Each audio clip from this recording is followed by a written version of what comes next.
Welcome. We're doing a live today on the Doomsday map. George Scallion. Yeah, so a modern kind of prophet. And we're going to focus on the map itself, but also other information about, basically why is everyone building bunkers right now, and who owns all the land, and why are they basically the elites or the rich buying everything up at the moment in what seems like a panic. Yeah. They're trading all their shares and buying the land and the farmland and all the good stuff. So that's the decode today. You'll see the map that we're talking about in the background. So it's Gordon Michael Scallion, so that's the guy. I'm going to give you some background around him as well and how he came up with this map. It's very interesting, very metaphysical. And we're going to cover Edgar Cayce because he was on the same tangent. There's actually a couple of prophets who've all spoken about this kind of thing, like rising or lower sea levels, volcanic activity, and that kind of thing. But we're going to do a pretty deep dive on this one. It's not a recent thing, but it hasn't really been done that heavily from what I could see. I was looking at my crazy sites that I like to look at, and there wasn't a great deal of info about it. So I kind of found that interesting as well. I think Mindy's just stumbled across this a couple of weeks ago or something, and yeah, so that's kind of where we're heading for today's live.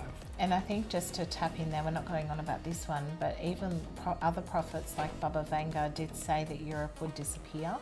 And that's kind of where this goes. So they all have tapped into a similar force field metaphysically, right? Absolutely. And Europe's probably one of the worst affected in all this. It does seem to disappear. Like really bad. It just goes under. So at the same time things go under, other new stuff comes up. So new lands will form.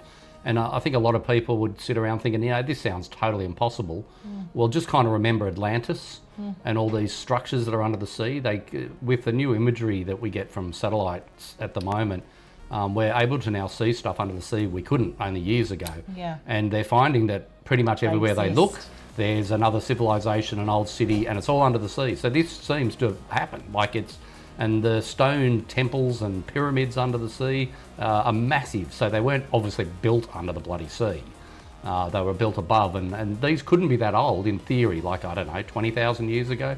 So it's that kind of thing. There's also, components who come up with the idea that every 12 to 13,000 years this cycle happens. Yeah. So who knows whether land has risen and shrunk and sunk and all that. Well, it looks like it has because there's shit under there, and it's not just shipwrecks or something. This is like, massive Mayan temple equivalent things and whole cities. So, I think there's something to this. A lot of denial will happen, which is always a good thing. Everyone's allowed their own opinion and whatever. And but yeah, let's kick off with a bit of it. So. We'll be in and out with different videos and photos.